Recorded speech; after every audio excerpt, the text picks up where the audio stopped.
ನಮಸ್ತೆ and welcome to News Sense. ನಾನು ಸೌಮ್ಯ ಕೃಷ್ಣ ಹೆಗ್ಡೆ. ಒಂದು ಸಿನಿಮಾದ ಟ್ರೇಲರ್, ಆ ಸಿನಿಮಾ ಟ್ರೇಲರ್ ಅಲ್ಲಿ ಇನ್ಸ್ಪೈರ್ಡ್ ಬೈ ಟ್ರೂ ಇವೆಂಟ್ಸ್ ಅನ್ನುವಂಥದ್ದು ಬಹಳಷ್ಟು ಪ್ರಾಮಿನೆಂಟ್ ಆಗಿರುವಂತಹ, ಸೆನ್ಸಿಟಿವ್ ಆಗಿರುವಂತಹ, ಬಹುಶಃ ಸ್ವತಂತ್ರ ಭಾರತ ಕಂಡಂತಹ one of the most controversial subjects ಅದನ್ನ ಅಡ್ರೆಸ್ ಮಾಡುತ್ತೆ ಅಂತ ಬಹಳಷ್ಟು ಜನ, ಎಸ್ಪೆಷಲಿ ಯಾರು ನರೇಂದ್ರ ಮೋದಿ ಅವರ ಸಪೋರ್ಟರ್ ಇರ್ತಾರೆ ಅಂಥವರು ಆ ಸಿನಿಮಾಕ್ಕಾಗಿ ಕಾದು ಕುಳಿತಿದ್ರು ಅಂತ ಹೇಳಬಹುದು. ಆ ಸಿನಿಮಾದ ಕುರಿತಾಗಿ ಆವಾಗ ರಿಲೀಸ್ ಡೇಟ್ ಅನ್ನೋದು ಹತ್ರ ಬಂತು. ಒಬ್ಬ ವ್ಯಕ್ತಿ, ಆ ಸಿನಿಮಾದಲ್ಲಿ ಆಕ್ಟ್ ಮಾಡಿರುವಂತಹ ಒಬ್ಬ ವ್ಯಕ್ತಿ, ಯಾರು ತಮ್ಮ ತೀರಾ ಲೆಫ್ಟ್ ಲಿಬರಲ್ ಪೋಸ್ಟ್ಗಳಿಗೆ ಟ್ವಿಟರ್ನಲ್ಲಿ, ಇವತ್ತಿನ ಎಕ್ಸ್ ಪ್ಲಾಟ್ಫಾರ್ಮ್ನಲ್ಲಿ ಬಹಳ ಅಂದ್ರೆ ಬಹಳ ಚರ್ಚಿತ ವ್ಯಕ್ತಿ. ಆ ವ್ಯಕ್ತಿಯ ಒಂದು statement which turn into 360 degree flip ಈ ಸಿನಿಮಾದ ಬಗ್ಗೆ ಇನ್ನಷ್ಟು ಕ್ಯೂರಿಯಾಸಿಟಿಯನ್ನ ಏನಕ್ಕೆ ಹಿಂಗೆ ಹೇಳಿದ್ರು ಅನ್ನೋದನ್ನ ಹುಟ್ಟು ಹಾಕಿತ್ತು. ದಿ ಸಾಬರ್ಮತಿ ರಿಪೋರ್ಟ್ ಅನ್ನುವಂತಹ ಸಿನಿಮಾದ ಬಗೆಗಿನ, ಹಾಗೆ ಯಾರು ಲೆಫ್ಟ್ ಲಿಬರಲ್ಸ್ ಇರ್ತಾರೆ ಇದನ್ನ ಪ್ರೊಪಗ್ಯಾಂಡಾ ಸಿನಿಮಾ ಅಂತ ಕರೀತಾರೆ, just like the Kashmir files and the Kerala story. ಅಂಥವರಿಗೆ ಬಹಳಷ್ಟು ಖುಷಿ ಆಗುವಂತಹ ಸಿನಿಮಾ ಇದು. ಹಾಗೆ ಯಾರು ತೀರಾ ಕಟ್ಟರ್ ರೈಟ್ ವಿಂಗ್ ಅವರು ಇರ್ತಾರೆ, ಎಸ್ಪೆಷಲಿ ನರೇಂದ್ರ ಮೋದಿ ಅವರ ಸಪೋರ್ಟರ್ ಆಗಿರ್ತಾರೆ, ಅಂಥವರ ಪಾಲಿಗೆ ಇದು ಏನ್ ಮಾಡಿದ್ರು ಅಂತ ಅರ್ಥ ಆಗದ್ದೇ ಇರುವಂತಹ, ಇದನ್ನ ಸಿನಿಮಾ ಅಂತ ಕರಿಬೇಕಾ, ಇದನ್ನ ಇನ್ಸ್ಪೈರ್ಡ್ ಬೈ ಟ್ರೂ ಇವೆಂಟ್ಸ್ ಅಂತ ಲೆಕ್ಕ ಹಾಕೋಬೇಕಾ ಅನ್ನೋ ಕನ್ಫ್ಯೂಷನ್ ಅಲ್ಲಿ ಇಡುವಂತಹ ಒಂದು ರಿಪೋರ್ಟ್ ನ ಬಗ್ಗೆ ಇವತ್ತಿನ ಎಪಿಸೋಡ್ ನನ್ನ ರಿಪೋರ್ಟ್ ಅನ್ನ ಹೇಳುತ್ತೆ. ದಿ ಸಾಬರ್ಮತಿ ರಿಪೋರ್ಟ್ 2002ರಲ್ಲಿ ಯಾವ ವಿಷಯ ಇವತ್ತಿಗೂ ಕೂಡ ನರೇಂದ್ರ ಮೋದಿ ಅವರನ್ನ ದಿ ಹೀರೋ ಆಫ್ ಹೇಟ್ರೆಡ್ ಅಂತ ಗ್ಲೋಬಲ್ ಲೆವೆಲ್ ಅಲ್ಲಿ ಕ್ರಿಟಿಸೈಸ್ ಮಾಡುತ್ತೆ. ಸುಪ್ರೀಂ ಕೋರ್ಟ್ ಅವರಿಗೆ ಕ್ಲೀನ್ ಚಿಟ್ ಅನ್ನ ಕೊಟ್ಟರು. ಇವತ್ತಿಗೂ ಕೂಡ ಆ ವ್ಯಕ್ತಿಯನ್ನ ಕ್ರಿಟಿಸೈಸ್ ಮಾಡಬೇಕು ಅಂತಂದ್ರೆ 2002ರ ಗೋಧ್ರಾ ಸ್ಟೇಷನ್ ನಲ್ಲಿ ಇಳಿಬೇಕು. ಅಂಥ ಒಂದು ಸಬ್ಜೆಕ್ಟ್ ಅನ್ನ ಇಟ್ಕೊಂಡು 27 ಫೆಬ್ರವರಿ 2002ರಲ್ಲಿ ಗೋಧ್ರಾ ಅನ್ನೋ ಒಂದು ರೈಲ್ವೆ ಸ್ಟೇಷನ್ ಅಲ್ಲಿ ಸಾಬರ್ಮತಿ ಎಕ್ಸ್ಪ್ರೆಸ್ ಅಲ್ಲಿ ಯಾವ ದುರಂತ ಘಟನೆ ಅನ್ನುವಂಥದ್ದು ಇಡೀ ಮನುಕುಲಕ್ಕೆ ತಪರಾಕಿಯನ್ನ ಇವತ್ತಿಗೂ ಕೂಡ ಹಾಕುತ್ತೆ. ಭಾರತದಲ್ಲಿ ಹಿಂದೂ ಮುಸ್ಲಿಂ ಅನ್ನುವಂತಹ ಸೆನ್ಸಿಟಿವ್ ಅನ್ನ ಜಾಸ್ತಿ ಮಾಡುತ್ತೆ. ಅಂಥ ಒಂದು ಸೆನ್ಸಿಟಿವ್ ಸಬ್ಜೆಕ್ಟ್ ಅನ್ನ, ಕಾಂಟ್ರವರ್ಸಿಯಲ್ ಸಬ್ಜೆಕ್ಟ್ ಅನ್ನ ಇಟ್ಕೊಂಡು ಒಂದು ಸಿನಿಮಾವನ್ನ ಬೇಸ್ಡ್ ಆನ್ ಟ್ರೂ ಇವೆಂಟ್ಸ್ ಅಂತ ಮಾಡಿದ್ದಂತಹ ಬಾಲಾಜಿ ಟೆಲಿಫಿಲ್ಮ್ಸ್, ದಯವಿಟ್ಟು ಯಾರಾದ್ರೂ ನಮ್ಮ ಕರ್ನಾಟಕದವರು ಬಾಲಾಜಿ ಟೆಲಿಫಿಲ್ಮ್ಸ್ ಅಲ್ಲಿ ವರ್ಕ್ ಮಾಡ್ತಿದ್ದೀರಾ ಅಂತಂದ್ರೆ ದಯವಿಟ್ಟು ಹೇಳಿ. ನೀವು ಡಿಸ್ಕ್ಲೇಮರ್ ಹೇಗೆ ಹಾಕಬೇಕು ಅಂತಂದ್ರೆ, inspired by true events, just to market your true emotions so that we make bloody money. Literally ಇದೇ ಡಿಸ್ಕ್ಲೇಮರ್ ಹಾಕಬೇಕು ನೀವು. ಒಂದು ಸೆನ್ಸಿಟಿವ್ ಸಬ್ಜೆಕ್ಟ್ ಅನ್ನ ಸಾಬರ್ಮತಿ ಎಕ್ಸ್ಪ್ರೆಸ್ ನಲ್ಲಿ 59 ಜನ ಕರಸೇವಕರನ್ನ ಯಾವ ರೀತಿ ಸುಟ್ಟು ಕರಕಲು ಮಾಡಿದ್ರು, ಅದರ ರೆಪಕರ್ಷನ್ ಅನ್ನುವ ರೀತಿಯಲ್ಲಿ ಯಾವ ರೀತಿ ಗೋಧ್ರಾ ಕಾಂಡ ಅನ್ನುವಂಥದ್ದು ಗ್ಲೋಬಲ್ ಲೆವೆಲ್ ಅಲ್ಲಿ ಇವತ್ತಿಗೂ ಕೂಡ ಚರ್ಚಿತ. ಅಂಥ ಒಂದು ಸೆನ್ಸಿಟಿವ್ ಸಬ್ಜೆಕ್ಟ್ ಅನ್ನ ಒಬ್ಬ ಜರ್ನಲಿಸ್ಟ್ ನ ಮೂಲಕ ಹೇಗೆ ತೋರಿಸಬೇಕಿತ್ತು ಅನ್ನೋದಕ್ಕೆ ವಿರುದ್ಧವಾಗಿರುವಂತಹ ಸಿನಿಮಾ ಈ ಸಿನಿಮಾ. ಈ ಬಾಲಾಜಿ ಟೆಲಿಫಿಲ್ಮ್ಸ್ ಇಂದ ಪ್ರೊಡ್ಯೂಸ್ ಆಗಿರುವಂತಹ ಸಿನಿಮಾ ಇದು ಅಂತ ಹೇಳಿದಾಗ್ಲೇ ನನಗೆ ಪರ್ಸನಲಿ, ಆಯ್ತಾ, ನನಗೆ ಇದ್ರ ಬಗ್ಗೆ ಜಾಸ್ತಿ ಎಕ್ಸ್ಪೆಕ್ಟೇಷನ್ ಇರಲಿಲ್ಲ. ಅದ್ರ ಕಾರಣನೇ ನಾನು ಇದು ಪ್ರೀಮಿಯರ್ಗೆ ನನಗೆ ಇನ್ವಿಟೇಷನ್ ಇದ್ರೂ ಕೂಡ ಹೋಗ್ಬೇಕು ಅಂತ ಅನಿಸ್ಲಿಲ್ಲ. ಬಿಕಾಸ್ ಈ ಬಾಲಾಜಿ ಟೆಲಿಫಿಲ್ಮ್ಸ್, ಈ ಆರ್ಟ್ ಬಾಲಾಜಿನೂ ಸೇರಿದ ಹಾಗೆ ಈ ಪ್ರೊಡಕ್ಷನ್ ಹೌಸ್ ಇಂದ ಏನ್ ಕಾಂಟೆಂಟ್ ಬರುತ್ತಲ್ವಾ, that is purely bloody money making minds. ದುಡ್ಡನ್ನ ಮಾಡೋದು ತಪ್ಪಲ್ಲ, ಬಿಸ್ನೆಸ್ ಮಾಡೋದು ತಪ್ಪಲ್ಲ, ಆದ್ರೆ ಅದನ್ನ ಮಾಡಬೇಕು ಅಂತ ಜನರ ಅಟೆನ್ಷನ್ ಅನ್ನ ಗೇನ್ ಮಾಡಬೇಕು ಅನ್ನೋ ಕಾರಣಕ್ಕೋಸ್ಕರ ನೀವು ಏನನ್ನ ಸೆಲ್ ಮಾಡ್ತೀರಾ ಕಾಂಟೆಂಟ್ ರೂಪದಲ್ಲಿ ಅನ್ನೋದು ವೆರಿ ಇಂಪಾರ್ಟೆಂಟ್ ಫಾರ್ ಮೀ. ಈ ಒಂದು ಪ್ರೊಡಕ್ಷನ್ ಹೌಸ್ ಇಂದ ಯಾವೆಲ್ಲ, ಬಹಳಷ್ಟು ಮೆಜಾರಿಟಿ ಹೇಳ್ತಾ ಇರೋದು ನಾನು, ಯಾವೆಲ್ಲ ಕಾಂಟೆಂಟ್ ಅನ್ನೋದು ಹೊರಗಡೆ ಹೋಗಿದೆ, OTT ಇರಬಹುದು, ಬಿಗ್ ಸ್ಕ್ರೀನ್ ಇರಬಹುದು, ಸೀರಿಯಲ್ ಇಂಡಸ್ಟ್ರಿಯಲ್ಲಿ ದೊಡ್ಡ ಹೆಸರು ಇವರದ್ದು. ಎವ್ರಿ ಟೈಮ್ ಸೆಕ್ಸ್ ಅನ್ನೋದನ್ನ ತುಂಬಾ ವಲ್ಗರ್ ರೀತಿಯಲ್ಲಿ, ಅನಿಮಲ್ ಕಲ್ಚರ್ನ ರೀತಿಯಲ್ಲಿ ಸ್ಟೇಜ್ ಮಾಡುವಂತಹ ಪ್ರೊಡಕ್ಷನ್ ಹೌಸ್ ಇದು. ಹಾಗಾಗಿ ಇಂಥ ಪ್ರೊಡಕ್ಷನ್ ಹೌಸ್ ಅವರು ಇಂಥ ಒಂದು ಸೆನ್ಸಿಟಿವ್ ಸಬ್ಜೆಕ್ಟ್ ಅನ್ನ ಸಿನಿಮಾ ಮಾಡ್ತಾರೆ ಅಂದಾಗ ನನಗೆ ಲಿಟ್ರಲಿ ಹೋಪ್ಸ್ ಇರಲಿಲ್ಲ. ಅದನ್ನ ಇವರು ಮತ್ತೊಂದ್ಸತಿ ಪ್ರೂವ್ ಮಾಡಿದ್ರು, ಅಂದ್ರೆ ವಿ ಆರ್ ದಿಸ್ ಅನ್ನೋದನ್ನ ಪ್ರೂವ್ ಮಾಡಿದ್ರು ನನಗೆ. ಈ ಸಿನಿಮಾದ ಪೂರ್ತಿ ಎಲ್ಲೂ ಕೂಡ ನಿಮಗೆ ಜರ್ನಲಿಸಮ್ ಅಂತ ಅನಿಸೋದಿಲ್ಲ.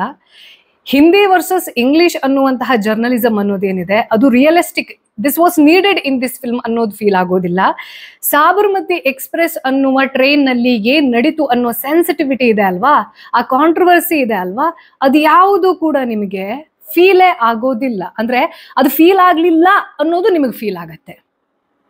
ಈ ಸಿನಿಮಾನ ನೀವು ನೋಡಿ ಬಿಡಿ ಅನ್ನೋದ್ರ ಎರಡೂ ಪರವಿರೋಧದ ಚರ್ಚೆಯಲ್ಲಿ ನಾನು ಇರೋದಿಲ್ಲ, because I never believe in #boycott. But ಕೆಲವೊಂದಷ್ಟು ವಿಚಾರವನ್ನ ನಾನು ಬೇಸ್ಡ್ ಆನ್ ಟ್ರೂ ಇವೆಂಟ್ಸ್ ಅಂತ ಸಿನಿಮಾ ಮಾಡ್ತೀನಿ ಅಂತಂದ್ರೆ I should ಒಬೇ my word. Cinema ಅನ್ನೋದು ಎಂಟರ್ಟೈನ್ಮೆಂಟ್ಗೆ ಇತ್ತು ಅಂತಂದ್ರೆ ಅದಕ್ಕೆ ಸಾಕಷ್ಟು ಸಬ್ಜೆಕ್ಟ್ ಇದೆ. ಆದ್ರೆ ಒಂದು ಸೆನ್ಸಿಟಿವ್ ಸಬ್ಜೆಕ್ಟ್ ಅನ್ನ ಇಟ್ಕೊಂಡು ನೀವು ಜರ್ನಲಿಸಂನ ದೃಷ್ಟಿಕೋನದಲ್ಲಿ ಆ ಸಿನಿಮಾವನ್ನ ತೋರಿಸುವಾಗ ಜರ್ನಲಿಸಂ ಅಂತಂದ್ರೆ ಏನು ಅನ್ನುವಂತಹ ಸೆನ್ಸ್ ಇರಬೇಕು ಮೊದಲು. ಫಸ್ಟ್ ಆಫ್ ಆಲ್, ಈ ಸಿನಿಮಾದಲ್ಲಿ ಒಬ್ಬ ಕ್ಯಾಮ್ರಾಮನ್ ಯಾರು ಹಿಂದಿಯಲ್ಲಿ ಫ್ಲೂಯೆಂಟ್ ಇರ್ತಾರೆ. ಆ ವ್ಯಕ್ತಿ ಫಿಲ್ಮಿ ಬೀಟ್ ಇಂದ ಒಂದು ಸೆನ್ಸಿಟಿವ್ ಸಬ್ಜೆಕ್ಟ್ ಅನ್ನ, ಸೆನ್ಸಿಟಿವ್ ಇವೆಂಟ್ ಅನ್ನ ಯಾವಾಗ ಕ್ಯಾಪ್ಚರ್ ಮಾಡಕ್ಕೆ ಅಂತ ಹೋಗ್ತಾರೆ, ಆ ವ್ಯಕ್ತಿಯ ಜಾಬ್ ರೋಲ್ ಬಗ್ಗೆ ಕ್ಲಾರಿಟಿ ಇರಬೇಕು. ಆ ಜಾಬ್ ರೋಲ್ ಅನ್ನ ಬಿಟ್ಟು ಕ್ಯಾಮ್ರಾಮನ್ ಯಾರು, ರಿಪೋರ್ಟರ್ ಯಾರು, ಸೀನಿಯರ್ ರಿಪೋರ್ಟರ್ ಯಾರು, ಆಂಕರ್ ಯಾರು, ಒಂದು ಚಾನೆಲ್ನ CEO ಯಾರು, ಪ್ರೋಗ್ರಾಮ್ ಪ್ರೊಡ್ಯೂಸರ್ ಯಾರು, ಅವರ ಜಾಬ್ ರೋಲ್ ಏನು ಅನ್ನುವಂತಹ ಚೌಕಟ್ಟಿನ ಗಮನ ಇರಲಿಲ್ಲ, ಕಾಮನ್ ಸೆನ್ಸ್ ಇರಲಿಲ್ಲ ಅಂತಂದ್ರೆ ಇಂಥ ಸಿನಿಮಾ ಆಗುತ್ತೆ. ನೋ ಡೌಟ್ ಇದರ ಇನಿಷಿಯಲ್ ಡೈರೆಕ್ಟರ್ ರಂಜನ್ ಅನ್ನೋರು ಯಾಕೆ ಈ ಸಿನಿಮಾದಿಂದ ವಾಕೌಟ್ ಮಾಡಿದ್ರು ಅನ್ನೋದು ನನಗೆ ಅರ್ಥ ಆಯ್ತು. ಕೆಲವು ಸತಿ ಕೆಲವೊಂದಷ್ಟು ಪ್ರಾಜೆಕ್ಟ್ಗಳನ್ನ ನಾವು ಮಾಡದೇ ಇದ್ರೇನೆ ನಮ್ಮ ಕರಿಯರ್ ತುಂಬಾ ಚೆನ್ನಾಗಿರುತ್ತೆ ಅನ್ನೋದಕ್ಕೆ this guy is best example. I guess he walked out for a reason and that is great for his career. ಯಾರ್ಯಾರು ಈಗ ಲೆಫ್ಟ್ ಲಿಬರಲ್ಸ್ ಇರ್ತಾರೆ ಅಂಥವ್ರು ಈ ಸಿನಿಮಾವನ್ನ ಇದೊಂದು ಪ್ರೊಪಗ್ಯಾಂಡಾ ನರೇಷನ್ ಬಿಲ್ಡ್ ಮಾಡೋ ಸಲುವಾಗಿ ಮಾಡಿರುವಂತಹ ಸಿನಿಮಾ ಅಂತ ಮೊದಲಿಂದನೂ ಕೆಲವೊಂದಿಷ್ಟು ಸಿನಿಮಾದ ಬಗ್ಗೆ ಕಿರ್ಚಾಡ್ಕೊಂಡು ಒದ್ದಾಡ್ಕೊಂಡು ಗೋಳಾಡ್ಕೊಂಡು ಇದಾರಲ್ಲ. ಸೊ ಅಂಥವ್ರಿಗೆ ಈ ಸಿನಿಮಾ ಡೆಫಿನೆಟ್ಲಿ ಖುಷಿ ಕೊಡುತ್ತೆ. ಬಿಕಾಸ್ ಸ್ಟೋರಿ ನರೇಷನ್ ಅನ್ನೋದು ಅಷ್ಟು ಪುವರ್, ಅಂದ್ರೆ ಹೆಂಗ್ ಸಿನಿಮಾ ಮಾಡಬಾರ್ದು ಅಂತ ಕಲಿಬೇಕು ಅಂತಂದ್ರೆ ಈ ಸಿನಿಮಾ ನೋಡಬೇಕು. ಒಂದು ಸೆನ್ಸಿಟಿವ್ ಸಬ್ಜೆಕ್ಟ್ ಅನ್ನ ಇಟ್ಕೊಂಡು, ಕಾಂಟ್ರವರ್ಷಿಯಲ್ ಸಬ್ಜೆಕ್ಟ್ ಅನ್ನ ಇಟ್ಕೊಂಡು ಬೇಸ್ಡ್ ಆನ್ ಟ್ರೂ ಇವೆಂಟ್ಸ್ ಅಂತ ಸಿನಿಮಾ ಮಾಡಬೇಕಾದ್ರೆ ಆ ಸಿನಿಮಾವನ್ನ ಹೇಗೆಲ್ಲ ಮಾಡಬಾರ್ದು ಅನ್ನೋದಕ್ಕೆ ಈ ಸಿನಿಮಾ ಬೆಸ್ಟ್ ಎಕ್ಸಾಂಪಲ್. ಹಾಗೆ ಈ ದಿ ಕಾಶ್ಮೀರ್ ಫೈಲ್ಸ್ ಇರಬಹುದು, ದಿ ಕೇರಳ ಸ್ಟೋರಿ ಇರಬಹುದು, ಅದರಲ್ಲಿ ಸ್ಟೋರಿ ನರೇಷನ್ ಅನ್ನುವಂಥದ್ದು ಎಷ್ಟು ಸ್ಟ್ರಾಂಗ್ ಆಗಿತ್ತು. Even though you are a left liberal, you can't deny the fact the story narration was so strong. ಬಹಳಷ್ಟು ಆರ್ಗ್ಯುಮೆಂಟ್ ಇದೆ ಆಯ್ತಾ. ಈಗ ಯಾರು ತುಂಬಾ ರೈಟ್ ವಿಂಗ್ ಅಫಿಲಿಯೇಷನ್ ಅನ್ನ ಹೊಂದಿರ್ತಾರೆ ಅವರಿಗೆ ಲೆಫ್ಟಿಸ್ಟ್ಗಳ ಕೆಲವೊಂದಷ್ಟು ಕಾಂಟೆಂಟ್ ಅನ್ನುವಂಥದ್ದು ಇಷ್ಟ ಆಗೋದಿಲ್ಲ. ಫೇರ್. ಈ ರೈಟ್ ಅವ್ರು ಏನೇ ಸಿನಿಮಾ ಮಾಡೋಕ್ ಹೋದ್ರು ನೋಡಿ ಮೋದಿ ಸಪೋರ್ಟರ್ ಅಂತ ಸುಮ್ನೆ ಎಲ್ಲಿಗೋದ್ರು ಲಾಸ್ಟಿಗೆ ಅಲ್ಲಿಗೆ ಎಂಡ್ ಆಗ್ತಾರೆ ಅವರು. ಬಟ್ ಒಂದು ಸಿನಿಮಾವನ್ನ ಪ್ರತಿಯೊಬ್ಬ ವ್ಯಕ್ತಿನೂ ಸ್ಟೋರಿ ನರೇಷನ್ ರೀತಿಯಲ್ಲಿ ನೋಡಬೇಕು. ಪ್ರತಿ ಕಾಂಟೆಂಟ್ ಅನ್ನ ಒಂದು ಸ್ಟೋರಿ ನರೇಷನ್ ರೂಪದಲ್ಲಿ ತಗೊಂಡ್ವಿ ಅಂತಂದ್ರೆ ಇನ್ಕ್ಲೂಡಿಂಗ್ ಮೈ ನರೇಷನ್, ನಾನು ಕ್ಲಿಯರ್ ಆಗಿ ಹೇಳಿದ್ದೀನಿ, I narrate what my opinion is at this stage of my life. ಹಂಗಿರುವಾಗ ಒಂದು ಸ್ಟೋರಿಯನ್ನ ನರೇಟ್ ಮಾಡುವಾಗ ಆ ನರೇಷನ್ ಎಷ್ಟು ಸ್ಟ್ರಾಂಗ್ ಆಗಿ ಇರುತ್ತೆ ಅನ್ನೋದು ವೆರಿ ಇಂಪಾರ್ಟೆಂಟ್. ಆ ಸಿನಿಮಾ ಇರಬಹುದು, ಕಾಂಟೆಂಟ್ ನ ಜೀವಾಳವೇ ಅದಾಗಿರುತ್ತೆ. ಈ ಕಾಶ್ಮೀರ್ ಫೈಲ್ಸ್ ಅಲ್ಲಿ ಕಾಶ್ಮೀರದಲ್ಲಿ ಪಂಡಿತರನ್ನ ಯಾವ ರೀತಿ ಓಡಿಸಿದ್ರು, ಅವರ ಬ್ರುಟಾಲಿಟಿ ಏನಿತ್ತು ಅನ್ನೋದನ್ನ ಎಷ್ಟು ಇಫೆಕ್ಟಿವ್ ಆಗಿ ತೋರಿಸಿದ್ರು. Even though you call it as a propaganda film, that film has potential. ಹಾಗೆ ದಿ ಕೇರಳ ಸ್ಟೋರಿ, ನಾನು ದಿ ಕೇರಳ ಸ್ಟೋರಿಯನ್ನ ಇದರಲ್ಲಿ ರಿವ್ಯೂ ಕೂಡ ಮಾಡಿದ್ದೀನಿ. ದಯವಿಟ್ಟು ಈ ಥಂಬ್ನೇಲ್ ಅನ್ನ ರೆಫರೆನ್ಸ್ ಆಗಿ ಇಟ್ಕೊಂಡು ಅದನ್ನ ವಾಚ್ ಮಾಡಿ. ನೀವು ಎಷ್ಟೇ ಲೆಫ್ಟ್ ಲಿಬರಲ್ ಆಗಿ ನೀವು ಅದನ್ನ ಇದು ಪ್ರೊಪೊಗ್ಯಾಂಡಾ ಫಿಲ್ಮು, ನಂಬರ್ಸ್ ರಾಂಗ್ ಇತ್ತು, ಏನೇ ಹೇಳಿ, but this has effective narration. Cinema ಮಾಡ್ತೀರಾ ಅಂತಂದ್ರೆ, ಪ್ರೊಪೊಗ್ಯಾಂಡಾ ಬೇಸ್ಡ್ ಸಿನಿಮಾಗಳನ್ನ ಮಾಡ್ತೀರಾ ಅಂತಂದ್ರೆ ಈ ಲೆವೆಲ್ನ ಸ್ಟ್ರಾಂಗ್ ನರೇಷನ್ ಇದ್ರೆ ಮಾತ್ರ ಮಾಡಬೇಕು. ಅದಿರಲಿಲ್ಲ ಅಂತಂದ್ರೆ ಇಂಥ ತಗಡು ಸಿನಿಮಾಗಳು ರೆಡಿ ಆಗ್ತವೆ. ಒಂದು ಸೆನ್ಸಿಟಿವ್ ಸಬ್ಜೆಕ್ಟ್, ಆ ಸಬ್ಜೆಕ್ಟ್ ಅನ್ನ ಇಟ್ಕೊಂಡು ಎಂಥದ್ದನ್ನೆಲ್ಲ ಅನ್ಫೋಲ್ಡ್ ಮಾಡಬಹುದಿತ್ತು, ಯಾವುದನ್ನು ಅನ್ಫೋಲ್ಡ್ ಮಾಡುವಂತಹ ಗಟ್ಸ್ ಅನ್ನ ತೋರಿಸಿದ್ದೆ. ಬ್ಯಾನರ್ಜಿ ರಿಪೋರ್ಟ್ ಬಗ್ಗೆ ಯಾವುದೇ ಕ್ವೆಶ್ಚನ್ ಅನ್ನ ರೇಸ್ ಮಾಡಿದ್ದೆ. ಜರ್ನಲಿಸ್ಟ್ ನ ಆಂಗಲ್ ಅಲ್ಲಿ ನೀವು ಸಿನಿಮಾ ತೋರಿಸ್ತೀರಾ ಅಂತಂದ್ರೆ you have to address the reports. Court ಏನ್ ಹೇಳುತ್ತೆ, ಕೋರ್ಟ್ನಲ್ಲಿ ಪ್ರೊಸೀಡಿಂಗ್ ಹೇಗೆ ನಡೀತು ಅನ್ನೋದನ್ನ ತುಂಬಾ ರಿಯಲಿಸ್ಟಿಕ್ ಆಗಿ ತೋರಿಸ್ಬೇಕು. ಆದ್ರೆ ಈ ಸಿನಿಮಾ ಪೂರ್ತಿ ಕ್ರಿಂಜ್, ಬ್ಯಾಡ್ದೋಗಿರೋ BGM, ರ್ಯಾಪ್ ಸಾಂಗ್ ಇದೆ ಗುರು ಮಧ್ಯದಲ್ಲಿ, ಅಂಡ್ ಎಂಥ ಡ್ರಮ್ಯಾಟಿಕ್ ಆಗಿರುವಂತಹ ಕ್ಯಾರೆಕ್ಟರ್ ಅಂತಂದ್ರೆ ಮೇನ್ ಕ್ಯಾರೆಕ್ಟರ್ ಬಂದು ವಿಕ್ರಾಂತ್ ಮಸ್ಸಿ. ಈ ವ್ಯಕ್ತಿ ಬಗ್ಗೆ ಇನ್ನೊಂಚೂರು ಮಾತಾಡ್ತೀನಿ ಆಮೇಲೆ. ಈ ವ್ಯಕ್ತಿ ಒಬ್ಬ ಸಾಧಾರಣ ಕ್ಯಾಮ್ರಾಮನ್ ಆಗಿ ಅಲ್ಲಿ ಏನ್ ನಡೀತು ಅನ್ನೋದನ್ನ ಒಬ್ಬ ಸೀನಿಯರ್ ಆಂಕರ್ ಕಮ್ ರಿಪೋರ್ಟರ್ ಹೇಗೆ ತಿರುಚಿ ಹೇಳ್ತಾರೆ, ಆ ತಿರುಚಿ ಹೇಳಿದ್ರ ವಿರುದ್ಧವಾಗಿ ಏನೋ ರೆವಲ್ಯೂಷನ್ ಕ್ರಿಯೇಟ್ ಮಾಡ್ಬಿಡ್ತೀನಿ ಅನ್ನೋ ತರದಲ್ಲಿ ಹೋಗಿ, ಐ ಡೋಂಟ್ ಅಂಡರ್ಸ್ಟ್ಯಾಂಡ್. ಪ್ರತಿ ಸರ್ತಿನೂ ರೆಬೆಲ್ ಕ್ಯಾರೆಕ್ಟರ್ಗಳನ್ನ ಕುಡಿಯುವಂತಹ ವ್ಯಕ್ತಿಯಾಗಿ ಅಥವಾ ಯಾವುದೋ ನಶೆ ಮಾಡ್ತಾ ಇರುವಂತಹ ವ್ಯಕ್ತಿಯಾಗಿ ಯಾಕೆ ತೋರಿಸುತ್ತೆ? ನಮ್ಮ OTTನೂ ಇರಬಹುದು ಅಥವಾ ಬಿಗ್ ಸ್ಕ್ರೀನ್ಸು ಇರಬಹುದು, ಕುಡಿಯೋದು, ಡ್ರಗ್ಸ್ ತಗೊಳ್ಳೋದು ಅಥವಾ ರೂಡ್ ಕ್ಯಾರೆಕ್ಟರ್, ರೂಡ್ ಆಟಿಟ್ಯೂಡ್, ಏನಾಗ್ತಾ ಇದೆ ಅನ್ನೋದನ್ನ ಪ್ರೊಸೆಸ್ ಮಾಡದೇ ಇರೋ ರೀತಿಯ ಕನ್ಫ್ಯೂಸ್ಡ್ ವ್ಯಕ್ತಿತ್ವಗಳನ್ನ ಯಾಕೆ ರೆವಲ್ಯೂಷನರಿ ಅಂತ ಸಮೀಕರಿಸಿ ಮಾತಾಡ್ತಾರೆ, ಪೋರ್ಟ್ರೇ ಮಾಡ್ತಾರೆ ಅನ್ನೋದು ಐ ಡೋಂಟ್ ಅಂಡರ್ಸ್ಟ್ಯಾಂಡ್. ಈ ಅರ್ಧ ಸಿನಿಮಾದಲ್ಲಿ ಆ ಕ್ಯಾರೆಕ್ಟರ್ ಏನ್ ಬರುತ್ತೆ, ವಿಕ್ರಾಂತ್ ಮಸ್ಸಿದು ಕುಡುಕನ್ ಕ್ಯಾರೆಕ್ಟರ್, ಆಮೇಲೆ ಸಡನ್ ಆಗಿ ಜನ ಮೆಚ್ಚಿದ ಆಂಕರ್ ಆಗ್ಬಿಡ್ತಾನೆ. I don't understand. ಒಬ್ಬ ಕ್ಯಾಮ್ರಾಮನ್ ಹೇಗೆ ಸಡನ್ ಆಗಿ ಸ್ಕ್ರೀನ್ ಮುಂದೆ ಬರ್ತಾರೆ, ಇದು ನಿಮ್ಗೆ ಜರ್ನಲಿಸ್ಟ್ ಏನು, ಅವರ ಚೌಕಟ್ಟು ಏನು ಅನ್ನೋ ಕಾಮನ್ ಸೆನ್ಸೇ ಇಲ್ಲ ಅಂತಂದ್ರೆ ಇಂಥದ್ದೆಲ್ಲ ನರೇಷನ್ ನಡೆಯುತ್ತೆ. ಅಂದ್ರೆ ಇನ್ಕ್ಲೂಡಿಂಗ್ ಕೆಲವೊಂದಷ್ಟು ಕನ್ನಡದ ಬಹಳ ಪಾಪ್ಯುಲರ್ ಸಿನಿಮಾ KGF, ಒಂದು ಟಿವಿ ಚಾನೆಲ್ನ ಆಂಕರ್ನ ಏನ್ ಜಾಬ್ ರೋಲ್ ಇರುತ್ತೆ ಅನ್ನೋದನ್ನ ಅರ್ಥ ಮಾಡ್ಕೊಳ್ಳೋದೆ, ಒಂದು ಪ್ರಾಜೆಕ್ಟ್ ಅನ್ನ ಇನಿಷಿಯೇಟ್ ಮಾಡಿಸ್ತಾರಲ್ಲ, ಎಲ್ಡೊರಾಡೋ ಅನ್ನೋ ಕಾನ್ಸೆಪ್ಟ್ ಬರುತ್ತಲ್ಲ, ದಟ್ ಈಸ್ ಸೋ ಲೇಮ್. ಅಂಥದ್ದೇ ಏನಂದ್ರೆ ಏನ್ ಹೇಳ್ಬೇಕಂತ ಹೆಂಗುರು ಇದು ಅನ್ನೋ ತರದ ಕನ್ಫ್ಯೂಷನ್ನು, ಫ್ರಸ್ಟ್ರೇಷನ್ ಅಲ್ಲೂ ಎಲ್ಲ ಆಗೋ ರೀತಿಯಾಗಿರುವಂತಹ ಕ್ಯಾರೆಕ್ಟರ್ ವಿಕ್ರಾಂತ್ ಮಸ್ಸಿದು. ಆಮೇಲೆ ಅಲ್ಲಿರುವಂತಹ unnecessary rebel attitude and unnecessary cringe content, unnecessary jokes, unnecessary very ಲೇಮ್ dialogues. ಈ ಸಿನಿಮಾ ಎಷ್ಟು ಬೇಜಾರ್ ಆಗುವಂತಹ ಕಾಂಟೆಂಟ್ ಅಂತಂದ್ರೆ, ಒಂದು ಸಿನಿಮಾ ಹೇಗಿರಬಾರ್ದು ಅನ್ನೋದಕ್ಕೆ this cinema is the best example. ಜೊತೆಗೆ ವಿಕ್ರಾಂತ್ ಮಸ್ಸಿಯ ಕ್ಯಾರೆಕ್ಟರ್ ಅನ್ನೋದೇನಿದೆ ಅಲ್ವಾ, ನಾನು ಹೇಳ್ದೆ ಆಗ್ಲೇ ಇವ್ರ ಬಗ್ಗೆ ಮಾತಾಡೋಣ ಅಂತ. ಸೊ ಈ ವ್ಯಕ್ತಿಗತವಾಗಿ ಅವರ ಪ್ರೊಫೆಷನ್ ರಿಲೇಟೆಡ್ ಆಗಿ ಅವರು ಮಾಡಿರುವಂತಹ ಬೇರೆ ಯಾವುದೇ ಕಾಂಟೆಂಟ್ಗಳಿರಬಹುದು, ಇನ್ಕ್ಲೂಡಿಂಗ್ 12th ಫೇಲ್, ಅವರ ಇನಿಷಿಯಲ್ ಡೇಸ್ ಇಂದ ನನಗೆ ಅವರ ಆಕ್ಟಿಂಗ್ ತುಂಬಾ ಇಷ್ಟ ಆಗುತ್ತೆ. ಯಾವಾಗ ಈ ಕೋವಿಡ್ ನಂತರದಲ್ಲಿ OTTಯ ಒಂದು ಬೂಮ್ ಅನ್ನೋದಾಯ್ತಲ್ವಾ, ಬಹಳಷ್ಟು ಜನ ಗ್ರೇಟ್ ಆಕ್ಟರ್ಸ್ ನಮಗೆ ಸಿಕ್ಕಿದ್ರು. ಅದು ಪಂಕಜ ತ್ರಿಪಾಠಿ ಇರಬಹುದು, ಮನೋಜ್ ಬಾಜ್ಪೇಯಿ ಇರಬಹುದು, ವಿಕ್ರಾಂತ್ ಮಸ್ಸಿ ಇರಬಹುದು. ಅವ್ರನ್ನೂ ಸೇರಿದ ಹಾಗೆ ದೊಡ್ಡ ಮಟ್ಟದಲ್ಲಿ ಯಾರು ರಿಯಲಿಸ್ಟಿಕ್ ಆಕ್ಟರ್ಸ್ ಇರ್ತಾರೆ ಅಂಥವರೆಲ್ಲ ತೆರೆಯ ಮೇಲೆ ಮಿಂಚೋಕೆ ಶುರು ಮಾಡಿದ್ರು, ವಿಚ್ ಈಸ್ ಗ್ರೇಟ್. ಬಟ್ ಈ ವ್ಯಕ್ತಿ ಕೆಲವೊಂದಷ್ಟು ವಿಚಾರದಲ್ಲಿ ಅನ್ನೆಸೆಸರಿ, ನಂದೆಲ್ಲಿ ಇಡ್ಲಿ ಅಂತ ಒಂದು ಒಪಿನಿಯನ್ ಥ್ರೋ ಮಾಡೋದಿರತ್ತಲ್ವಾ, ಅಂಥ ವ್ಯಕ್ತಿತ್ವಕ್ಕೆ ಸೇರಿರೋರು. ಫಾರ್ ಎಕ್ಸಾಂಪಲ್ ಸ್ವರಾ ಭಾಸ್ಕರ್ನ ಒಂದು ಮೇಲ್ ವರ್ಜನ್ ಇನ್ ಅ ಸಟಲ್ ವೇ ಅಂತ ಅನ್ಕೊಳ್ಳಿ.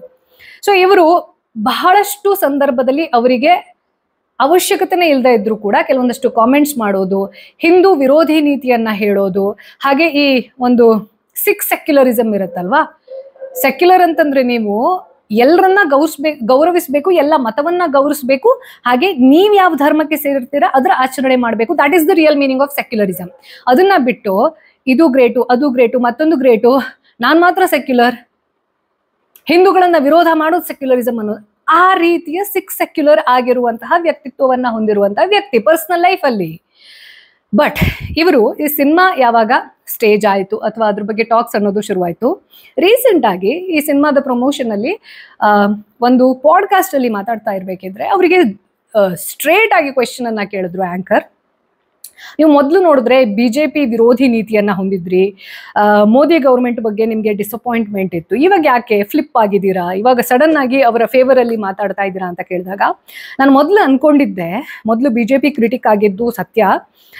ಯಾಕೆಂತಂದ್ರೆ ನನ್ಗೆ ಹಾಗನಿಸ್ತಿತ್ತು ಆವಾಗ, ಇವರು ಹಿಂದೂ ಮುಸ್ಲಿಂ ಮಾಡ್ತಾರೆ, ದೇಶದಲ್ಲಿ ಮೈನಾರಿಟಿ ಅನ್ನೋದು ಏನಿದೆ ತುಂಬಾ ಭಯದಲ್ಲಿ ಬದುಕುವಂತ ವಾತಾವರಣ ಇದೆ ಅಂತ ನಾನು ಅನ್ಕೊಂಡಿದ್ದೆ. But over the period of time ನಾನು ಇಡೀ ಭಾರತವನ್ನ ಟ್ರಾವೆಲ್ ಮಾಡಿದೆ.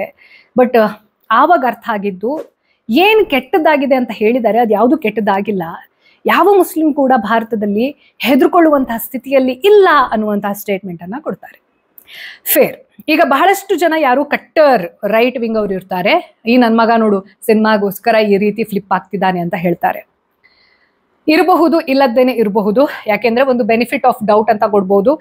ನಾನು ಏನು ವ್ಯಕ್ತಿಯಾಗಿದ್ದೆ 10 ವರ್ಷದ ಹಿಂದೆ, ನನ್ನ ವ್ಯಕ್ತಿತ್ವ ಏನಿತ್ತು ಅಥವಾ ನನ್ನ ಅಂಡರ್ಸ್ಟ್ಯಾಂಡಿಂಗ್ ಏನಿತ್ತು, ನನ್ನ ಪೊಲಿಟಿಕಲ್ ಅಂಡರ್ಸ್ಟ್ಯಾಂಡಿಂಗ್ ಏನಿತ್ತು, ಅದು ಸೇಮ್ ಇನ್ನು 10 ವರ್ಷದ ನಂತರನೂ ಅದೇ ಇರುತ್ತೆ ಅಂತ ಹೇಳಕ್ ಆಗೋದಿಲ್ಲ. ಪ್ರತಿ ವರ್ಷ ಆದ ಹಾಗೆ ನಮ್ಮ ಒಳಗಡೆ ಒಂದು ಅಪ್ಡೇಟಿಂಗ್ ಅನ್ನೋದು, ಇನ್ಫಾರ್ಮೇಶನ್ ಅಪ್ಡೇಟಿಂಗ್ ಅನ್ನೋದು ನಡೆಯುತ್ತೆ, ವ್ಯಕ್ತಿತ್ವದಲ್ಲೂ ನಡೆಯುತ್ತೆ. ಅದು ಹಂತವಾಗಿ ತನ್ನದೇ ಆಗಿರುವಂತಹ ಅಂಡರ್ಸ್ಟ್ಯಾಂಡಿಂಗ್ ಅನ್ನ ತಗೊಳುತ್ತೆ. ಫೇರ್. ನನಗೆ ಮೊದಲು ಗೊತ್ತಿರಲಿಲ್ಲ, ಭಾರತವನ್ನ ನಾನು ಟ್ರಾವೆಲ್ ಮಾಡ್ತಾ ಇದ್ದ ಹಾಗೆ ನನಗೆ ಗೊತ್ತಾಯ್ತು ಅನ್ನುವಂತ ಅವರ ಸ್ಟೇಟ್ಮೆಂಟ್ ಇದೆ ಅಲ್ಲ. ಬೆನಿಫಿಟ್ ಆಫ್ ಡೌಟ್ ಅನ್ನ ಕೊಟ್ಟು ಇರಬಹುದು, ಅವ್ರಿಗೆ ರಿಯಲೈಸ್ ಆಗಿರಬಹುದು, ಆ ಕಾರಣದಿಂದನೇ ಇಂಥ ಸಬ್ಜೆಕ್ಟ್ ಅನ್ನ ಆಯ್ಕೊಂಡು ಒಂದು ಆಕ್ಟರ್ ಆಗಿ ಅದರಲ್ಲಿ ಭಾಗಿಯಾಗೋಕೆ ಒಪ್ಕೊಂಡಿರಬಹುದು ಅನ್ನೋದನ್ನೇ ಅನ್ಕೊಂಡ್ರು ಕೂಡ. ನೀವು ಒಂದು ಸ್ಟೇಟ್ಮೆಂಟ್ ಒಂದು ದೇಶದಲ್ಲಿ ವೆರಿ ಸೆನ್ಸಿಟಿವ್ ಸಬ್ಜೆಕ್ಟ್ ಆಗಿರುವಂತಹ ಸ್ಟೇಟ್ಮೆಂಟ್ ಅನ್ನ ಕೊಡುವಾಗ ಯಾಕೆ ಇಡೀ ಭಾರತವನ್ನ ಓಡಾಡಿ ಆಮೇಲೆ ಈ ಸ್ಟೇಟ್ಮೆಂಟ್ ಅನ್ನ ಕೊಡ್ತೀನಿ ಅನ್ನುವಂತಹ ಮೆಚುರಿಟಿ ನಿಮ್ಮಲ್ಲಿ ಇರಲಿಲ್ಲ ಅನ್ನೋದು ನನಗೆ ವಿಕ್ರಾಂತ್ ಮಸ್ಸಿಗೆ ಪರ್ಸನಲಿ ಅವ್ರು ಸಿಕ್ಕಿದ್ರೆ definitely I have to ask this question. Professionally you are a very good actor, no doubt.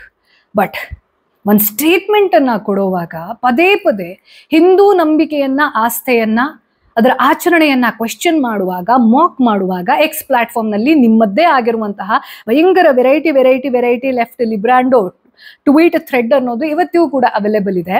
ಅದನ್ನ ನೀವು ಮಾಡುವಾಗ ಯಾಕೆ 1-2 ತಿಂಗಳ ಗ್ಯಾಪ್ ತಗೊಂಡು ಇಡೀ ದೇಶವನ್ನ ನೋಡಿ ನಾನು ಏನಿದೆ ಪೊಲಿಟಿಕಲ್ ಸಿನಾರಿಯೋ ಅನ್ನೋದನ್ನ ಅರ್ಥ ಮಾಡ್ಕೊಂಡು ಆಮೇಲೆ ಮಾತಾಡ್ತೀನಿ ಅನ್ನೋ ಸೆನ್ಸ್ ಇರಲಿಲ್ಲ ಅನ್ನೋದು ನನ್ನ ಪ್ರಶ್ನೆ. ಓಕೆ, ನೀವು ಇವಾಗ ಓಡಾಡಿದ್ರಿ, ನೀವೇನೋ ಪ್ರಾಜೆಕ್ಟ್ ಮಾಡ್ತಾ ಇರ್ಬೇಕಿದ್ರೆ ಒಂದು ಅವಕಾಶ ಇರುತ್ತೆ, ಟ್ರಾವೆಲಿಂಗ್ ಅನ್ನೋದು. ಆ ಕಾರಣದಿಂದ ನಿಮ್ಮ ಹಳೆ ಇನ್ಫಾರ್ಮೇಶನ್ ಅನ್ನೋದು ಅಪ್ಡೇಟ್ ಆಗಿದೆ, ಹೊಸ ರೀತಿಯಲ್ಲಿ ಅಪ್ಡೇಟ್ ಆಗಿದೆ, ನಿಮ್ಮ ರಿಯಾಲಿಟಿ ಅದು ಅನ್ನೋದನ್ನೇ ಅನ್ಕೊಂಡ್ರು ಕೂಡ why at this point of time ಪ್ರತಿಯೊಬ್ಬ ಆಕ್ಟರ್ಗೆ ಅವರ ಸಿನಿಮಾ ಅನ್ನೋದು ಓಡಿದ್ರೇನೆ ಅವರಿಗೆ ನೆಕ್ಸ್ಟ್ ಮಾರ್ಕೆಟ್ ಅನ್ನೋದಿರೋದು ಅರ್ಥ ಆಗುತ್ತೆ. ಆದರೆ ಒಳಗಡೆ ಒಬ್ಬ ಆತ್ಮಸಾಕ್ಷಿ ಅಂತ ಆ ಮನುಷ್ಯ ಒಬ್ಬ ಕುತ್ಕೊಂಡಿರ್ತಾನಲ್ವಾ, ಅವನು ಬದುಕಬೇಕಲ್ವಾ. ಬರೇ ಹಣದಿಂದ ಆತ್ಮಸಾಕ್ಷಿಯನ್ನ ಬದುಕಿಸಿಕೊಳ್ಳೋಕೆ ಸಾಧ್ಯ ಇಲ್ಲ. ಬರೇ ಡಿಮಾಂಡಿಂದ, ಬರೇ ಮಾರ್ಕೆಟಿಂದ ಆ ಆತ್ಮಸಾಕ್ಷಿಗೆ ಆತ್ಮತೃಪ್ತಿಯನ್ನ ಕುಡಿಸೋಕೆ ಸಾಧ್ಯ ಇಲ್ಲ. ಒಬ್ಬ ಆಕ್ಟರ್ಗೆ ಒಬ್ಬ ನಾರ್ಮಲ್ ಪರ್ಸನ್ಗಿಂತ ಜಾಸ್ತಿ ಇಮೋಷನ್ಸ್ ಇರತ್ತಂತೆ. ಬಟ್ ಈ ಇಮೋಷನ್ಸ್ ಅಲ್ಲಿ ವಿಕ್ರಾಂತ್ ಮಸ್ಸಿ ಅಂತ ಒಬ್ಬ ಫೈನೆಸ್ಟ್ ಆಕ್ಟರ್ ಯಾಕೆ ವೀಕ್ ಅನ್ನೋದು that's my question and concern. So ಈ ಸಿನಿಮಾದಲ್ಲಿ ಯಾವ ಸಾಬರ್ಮತಿ ಎಕ್ಸ್ಪ್ರೆಸ್ ನಲ್ಲಿ 59 ಕರಸೇವಕರನ್ನ ಸುಟ್ಟು ಕರಕಲಾಗುವ ರೀತಿಯಲ್ಲಿ ಷಡ್ಯಂತ್ರವನ್ನ ಮಾಡಿಕೊಳ್ಳಲಾಯಿತು 27 ಫೆಬ್ರವರಿ 2002 ಅಂಥ ಒಂದು ಸೆನ್ಸಿಟಿವ್ ಸಬ್ಜೆಕ್ಟ್ ಅನ್ನ ಹೇಗೆ ತೋಪೆಬ್ಬಿಸ್ಬಿಟ್ರು ಅನ್ನೋದಕ್ಕಿದೆ ಅಲ್ವಾ. I am very sad. ಆವತ್ತಿನ ದಿನ ಏನ್ ನಡೀತು ಅನ್ನೋದು ಇವತ್ತಿಗೂ ಕೂಡ ಭಾರತ ಪೊಲಿಟಿಕಲ್ ಸಿನಾರಿಯೋ ಅನ್ನೋದನ್ನ ಕಂಟ್ರೋಲ್ ಮಾಡುತ್ತೆ ಇವತ್ತಿಗೂ, at this right point of time. ಹಾಗಾಗಿ ಗೋದ್ರಾ ಹತ್ಯಾಕಾಂಡ ಅಂದ್ರೆ ಏನು, ಅವತ್ತು ಏನ್ ನಡೀತು, ಅದರ ರೆಪಕಷನ್ ಏನು ಅನ್ನೋದನ್ನ ಇದೇ ಚಾನೆಲ್ನ ಇನ್ನೊಂದು ಎಪಿಸೋಡ್ನಲ್ಲಿ ಅರ್ಥ ಮಾಡಿಕೊಳ್ಳುವಂತಹ ಪ್ರಯತ್ನವನ್ನ ಡೆಫಿನೆಟ್ಲಿ ಮಾಡೋಣ. ಬಟ್ ದಿ ಸಾಬರ್ಮತಿ ರಿಪೋರ್ಟ್ ಅನ್ನುವಂತಹ ಸಿನಿಮಾ ಅನ್ನೋದು ಏನಿದೆ ಅಲ್ಲ, ಹಾಗೆ ಇದನ್ನ ಯಾರು ಪ್ರೊಡಕ್ಷನ್ ಹೌಸಲ್ಲಿ ಅದನ್ನ ರೆಡಿ ಮಾಡಿದ್ದಾರೆ ಅಂಥವ್ರು ದಯವಿಟ್ಟು ಮುಂದೆ ಯಾವುದೇ ಇಂಥ ಬೇಸ್ಡ್ ಆನ್ ಟ್ರೂ ಇವೆಂಟ್ಸ್ ಅನ್ನುವಂತಹ ಡಿಸ್ಕ್ಲೇಮರ್ ಅನ್ನ ಹಾಕೊಂಡು ನಿಮ್ಮ ಬೇಳೆ ಬೇಯಿಸ್ಕೊಳ್ಳೋಕೆ ಜನರ ಇಮೋಷನ್ಸ್ ಅನ್ನ ಇಟ್ಕೊಂಡು ಅದನ್ನ ಮನಿಗೆ ಕನ್ವರ್ಟ್ ಮಾಡ್ಕೊಳ್ಳುವಂತಹ ಕೆಟ್ಟ ಅಸಹ್ಯ ವಲ್ಗರ್ ಆಕ್ಟ್ಗೆ ಇಳಿಬೇಡಿ. This is not a request, this is a bloody warning. Right. Take care. ಜೈ ಹಿಂದ್.